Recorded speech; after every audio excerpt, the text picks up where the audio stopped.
Good morning friends, मैं जीवन sir आपके लिए 20 महत्वपूर्ण क्वेश्चन लेकर के आया हूं जो कि टीजीटी एसएसटी से हैं रिलेटेड। और एकलव्य स्कूल जो इस बार एग्ज़ाम होने वाला है उसके लिए, और DSSB और सभी प्रकार के टीचिंग एग्ज़ाम के लिए ये बहुत ही अच्छे क्वेश्चन हैं। तो चलिए आइए इस क्वेश्चन को एक एक करते समझते हुए देखते हैं कि कैसा क्वेश्चन सेटअप किया गया। और आपको अच्छा लगे यह वीडियो तो ज़रूर लाइक कीजिए, शेयर कीजिए और हमारे चैनल को सब्सक्राइब कीजिए ताकि इसी तरह के नए नए वीडियो आपको मिलते रहें। और हाँ, नोटिफिकेशन को ज़रूर ऑन कीजिएगा। तो चलिए बिना विलम्ब किए हुए आज का पहला क्वेश्चन लेते हैं। हमारा पहला क्वेश्चन है, भारत के प्रथम गृह मंत्री कौन थे? भारत के प्रथम गृह मंत्री कौन थे? ऑप्शन नंबर ए, पंडित जवाहरलाल नेहरू। जैसा कि हम सभी जानते हैं, पंडित जवाहरलाल नेहरू भारत के प्रथम प्रधानमंत्री थे, न कि गृह मंत्री। सरदार वल्लभ भाई पटेल दूसरा ऑप्शन है, यही हमारे गृह मंत्री थे जो कि प्रथम थे, क्योंकि इन्होंने भारत के विभाजन के समय बहुत सारे ऐसे प्रांत जो पाकिस्तान में जाना चाहते थे उनको भारत में जोड़ करके रखा गया और भारत की अखंडता को बनाए रखा गया। अगला ऑप्शन है option number C, doctor Rajendra Prasad, जिनके बारे में हम जानते हैं कि भारत के प्रथम राष्ट्रपति थे, न कि गृह मंत्री। मोतीलाल नेहरू, इनको कोई पद नहीं मिला था, तो इनका सही आंसर होगा option number B, Sardar Vallabh भाई पटेल। अगला क्वेश्चन, दूसरा क्वेश्चन देखते हैं। दूसरा क्वेश्चन है, भारत में कुल कितने उच्च न्यायालय हैं? भारत में कुल कितने उच्च न्यायालय यानी हाई कोर्ट्स हैं? तो हमारा जिस तरह भारत है उसमें कुल 28 राज्य हैं और 9 केंद्र शासित प्रदेश हैं, परंतु हरियाणा और पंजाब का तो एक सीमित राजधानी है चंडीगढ़। इसलिए इस तरह कुल मिलाकर के 28 हाई कोर्ट्स ना होकर के 24 हाई कोर्ट्स हैं। तो हमारा ऑप्शन नंबर ए सही हो जाता है, 24। अगला क्वेश्चन है, 1862 में, देखिए इस क्वेश्चन में दो तरह के क्वेश्चन हो सकते हैं कि देश का जो पहला उच्च न्यायालय है वह कहाँ खोला गया था और देश का पहला उच्च न्यायालय कब खोला गया था। तो इस सवाल नंबर 3 में आपको दो क्वेश्चन मिल जाएंगे। हमने ऐसा ही क्वेश्चन सेट किया है कि ज़्यादा से ज़्यादा ऑप्शन बन सके। तो हमें पता है कि यहाँ उच्च न्यायालय की बात कीजिए, न कि सुप्रीम कोर्ट की बात की जा रही है।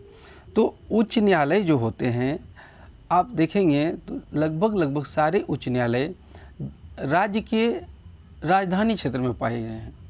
उन्हें ऐसा बनाया गया कि राज्य के राजधानी में पड़े।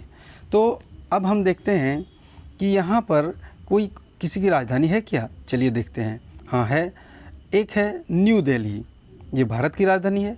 और दूसरा राजधानी जो है वो है वेस्ट बंगाल की राजधानी कोलकाता। तो नई दिल्ली, हम सभी जानते हैं नई दिल्ली में सुप्रीम कोर्ट है, ना कि हाई कोर्ट है।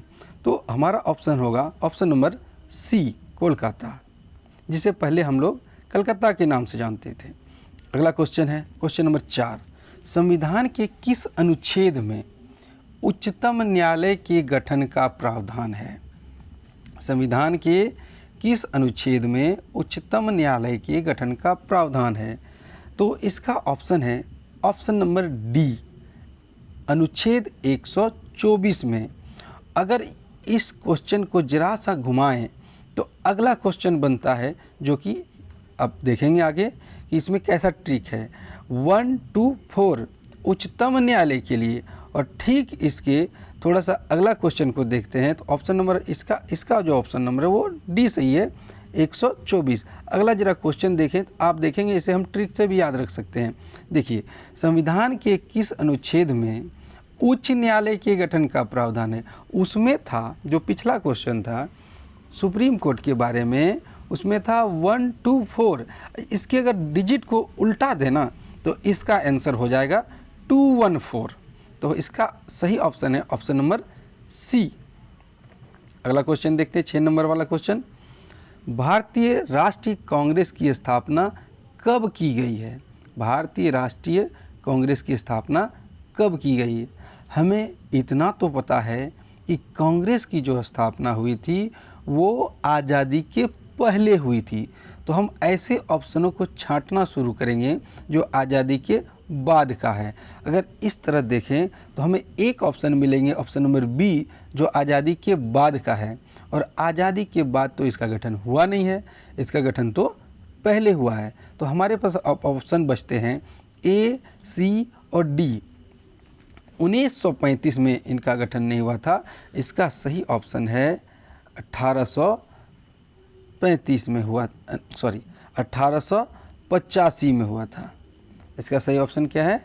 1885 है। यहाँ पर दोस्तों टाइपिंग में एरर हुए हैं, यह 1850 ना होकर के 1885 होगा, कृपया इसे सुधार लें।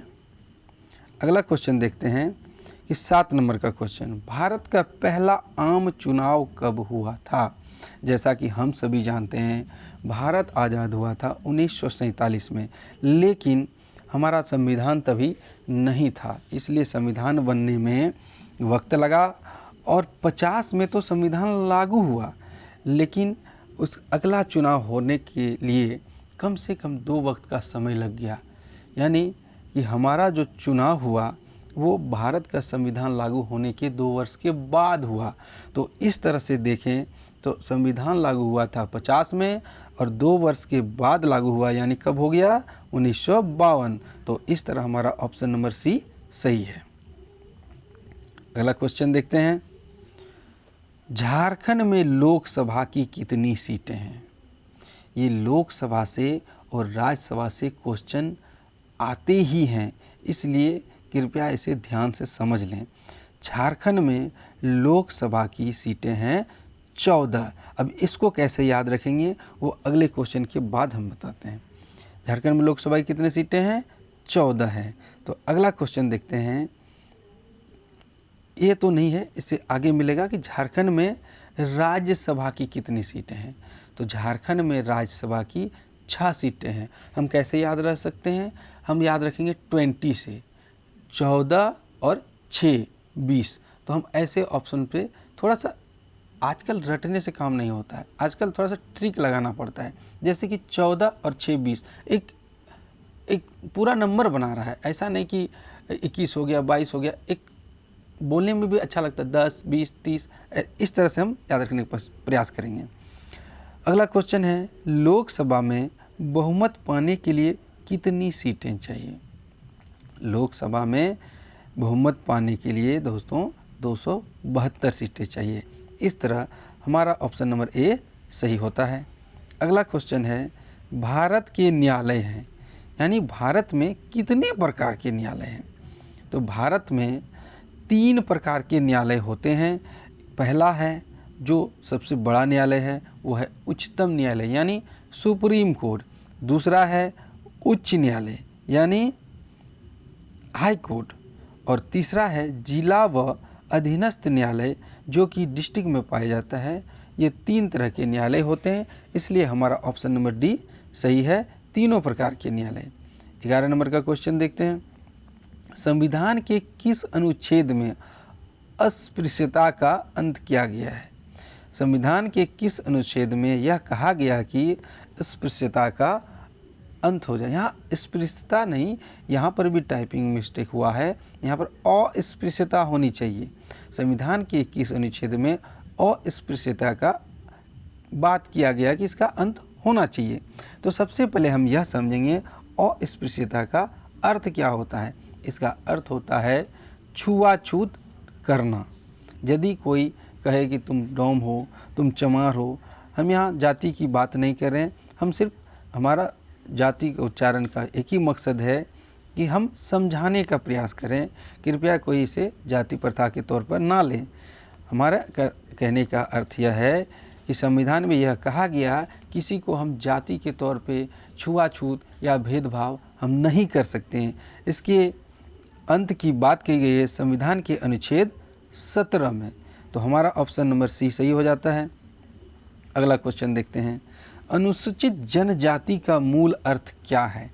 अनुसूचित जनजाति को एसटी कहते हैं और अनुसूचित जाति को एससी कहते हैं, यानी शेड्यूल ट्राइब और शेड्यूल कास्ट। तो यहाँ पर बात की जा रही है शेड्यूल ट्राइब की। इसका अर्थ होता है, सही अर्थ होता है मूल भारतीय। चूँकि जाति हो, जनजाति हो, चाहे जनरल हो, चाहे माइनॉरिटी हो, सभी तो भारतीय हो ना। अगर भारत में तो भारतीय हुए, तो ये ए नंबर ऑप्शन हुआ नहीं। दूसरा है मूल प्रवासी। प्रवासी वैसे व्यक्ति को कहते हैं जो विदेशों से आकर के हमारे देश में बस गए हों। ऑप्शन नंबर सी है मूल विदेशी, जो विदेशी मूल के हैं वो तो हो नहीं सकते हैं। ऑप्शन नंबर डी मूल निवासी, तो यही ऑप्शन हमारा सही है, मूल निवासी। एसटी का मूल अर्थ है मूल निवासी। अगला क्वेश्चन देखते हैं, भारत में कितने प्रतिशत आबादी अनुसूचित जनजाति की है? भारत में कितनी प्रतिशत आबादी अनुसूचित जनजाति की है? तो भारत की बात करें तो यह है ऑप्शन नंबर सी यानी 8%। जबकि झारखंड की बात करें तो यह आबादी जो है वो है 26%। अगला क्वेश्चन देखते हैं, कानून के निम्न में से कौन कौन से प्रकार हैं? यानी भारत में जो कानून हैं वो कितने प्रकार हैं? तो भारत में 2 प्रकार के कानून हैं, यानी ऑप्शन नंबर हमारा सी सही है, दोनों प्रकार का। थोड़ा चर्चा इस पर कर लेते हैं कि दीवानी कानून क्या है और फौजदारी कानून क्या है। जैसा कि दीवानी कानून के बारे में कहा गया है, यदि कोई व्यक्ति या संस्था सिर्फ नियमों का उल्लंघन करता है तो उसे दीवानी कानून के अंतर्गत समझा जाता है। मान लीजिए कि अभी कोरोना चल रहा है, कोरोना में कहा गया है कि मास्क लगाना अनिवार्य है। अगर आप सार्वजनिक जगहों पर जाते हैं या अपनी सुरक्षा के ध्यान में रखते हो, मास्क लगाना अनिवार्य है। और कोई व्यक्ति ऐसा व्यक्ति पकड़ा जाता है जिन्होंने मास्क नहीं लगाया है, तो यहाँ पर उन्होंने कोई गुनाह नहीं किया है, उन्होंने सिर्फ एक नियम का पालन नहीं किया है, तो ऐसे कानून को कहते हैं दीवानी कानून। फौजदारी कानून क्या है? तो वैसे व्यक्ति या कोई संस्था या किसी ने भी कोई गुनाह किया हो, चाहे किसी का कत्ल कर दिया है, चाहे किसी के साथ डकैती हो गई हो, कुछ ना कुछ गुनाह किया है, ऐसे कानून को फौजदारी कानून कहा जाता है। उम्मीद है आप ये समझ गए होंगे। अगला वीडियो देखते हैं, FIR का फुल फॉर्म क्या है? FIR का फुल फॉर्म क्या है? पहला ऑप्शन है फ्यूचर इंफॉर्मेशन रिपोर्ट, दूसरा है first information report, C option है फाइनल इंफॉर्मेशन रिपोर्ट और डी ऑप्शन है फ्री इंफॉर्मेशन रिपोर्ट। तो जैसा कि हम सभी जानते हैं इसका फुल फॉर्म होता है फर्स्ट इंफॉर्मेशन रिपोर्ट, तो हमारा ऑप्शन नंबर बी सही हो जाता है। अगला क्वेश्चन देखते हैं दोस्तों, झारखंड के प्रथम मुख्य न्यायाधीश कौन थे? तो इसका पहले मैं बता देता हूँ आंसर, अब हम लोग इसके ऊपर भी चर्चा करेंगे।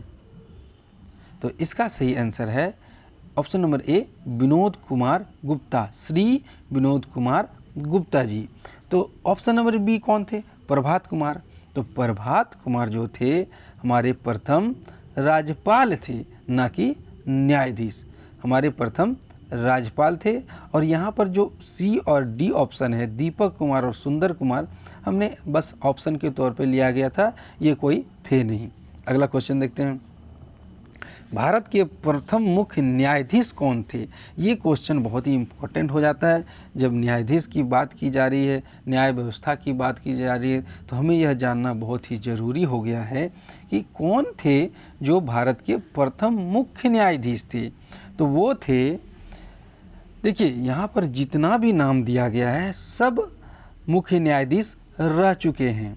इसमें ऑप्शन नंबर बी हमारा सही है, जो HJ कानिया हैं जी हैं, वही हमारे भारत के प्रथम मुख्य न्यायाधीश थे। तो ऑप्शन नंबर सी के बारे में थोड़ा जान लेते हैं, जो कि लीला सेठ जो हैं, लीला सेठ ये जो थे वो भारत की पहली महिला मुख्य न्यायाधीश थी। तो उम्मीद है ये समझ में आ गया होगा। आगे बढ़ते हैं, भारत में उच्चतम न्यायालय कहाँ है? जैसा कि पिछले सवाल में हम चर्चा कर चुके हैं, वो कोलकाता वाला सवाल में जो उच्च न्यायालय वाला था, इसमें कहा जा रहा है सुप्रीम कोर्ट के बारे में। तो हम सभी जानते हैं दोस्तों कि भारत में सिर्फ और एक ही सुप्रीम कोर्ट है, वो है भारत की राजधानी नई दिल्ली में। तो इस तरह हमारा सही जवाब हो गया ऑप्शन नंबर सी नई दिल्ली। यहाँ पर फिर मिस प्रिंट हो गया, इसके लिए माफ़ी चाहता हूँ, अगले वीडियो में इसका ध्यान रखूँगा। अगला क्वेश्चन लेते हैं। झारखंड में राज्यसभा की कितनी सीटें हैं? झारखंड में राज्यसभा की कितनी सीटें हैं? इसकी भी चर्चा मैंने पिछले सवाल में की है कि हमको 20 पुराना है, तो उसमें लोकसभा के लिए 14 हो गया, तो और कितना ले लें कि राज्यसभा का सीट मिला के तो 20 पुर जाए, तो उधर था 14, अब हम लेंगे 6, तो हमारा ऑप्शन नंबर डी सही हुआ। अगला क्वेश्चन देखते हैं। झारखंड में उच्च न्यायालय के जजों की नियुक्ति कौन करता है? उच्च न्यायालय के जजों की नियुक्ति कौन करता है? ऑप्शन नंबर ए मुख्यमंत्री। नहीं, मुख्यमंत्री एक कार्यपालिका का प्रधान होता है, विधायिका का प्रधान होता है। ऑप्शन नंबर बी राज्यपाल। जी हाँ, राज्यपाल ही उच्च न्यायालय के जजों की नियुक्ति करता है। उच्च न्यायालय के जजों की नियुक्ति कौन करता है? तो राज्यपाल। यही अगर रहे सुप्रीम कोर्ट यानी उच्चतम न्यायालय के जजों की नियुक्ति कौन करता है? तो इसका सही उत्तर हो जाएगा राष्ट्रपति। राज्य का जो हेड होता है वो होता है राज्यपाल, जबकि देश का जो हेड होता है, जो प्रधान होते हैं, वो होते हैं राष्ट्रपति। इसलिए ये जो उच्च न्यायालय वो तो राज्य मुख्यालय में है ना, तो राज्य मुख्यालय यानी राज्य की राजधानी में है, तो वहाँ पर कौन है? वहाँ का हेड है राज्यपाल, यानी राज्य का जो है वो राज्यपाल हेड है। तो यहाँ के जजों की नियुक्ति वो करेंगे राज्यपाल, और यही सुप्रीम कोर्ट के जज की बात की जाए तो उसकी नियुक्ति करेंगे राष्ट्रपति। तो हमारा ऑप्शन नंबर बी सही हो जाता है। थैंक यू दोस्तों, उम्मीद करता हूँ यह वीडियो आपके लिए उपयोगी होगा, आप इसे अच्छे से समझ गए होंगे। यदि कहीं पर भी समझने में दिक्कत हो आप हमें कमेंट करें, हमारे वीडियो को लाइक करें, सब्सक्राइब करें और बेल आइकन को दबाएं और ज़्यादा से ज़्यादा शेयर करें, ताकि सभी को इस तरह की वीडियो का लाभ हो सके और सभी अपने एग्ज़ामों में सक्सेस हो सकें। धन्यवाद।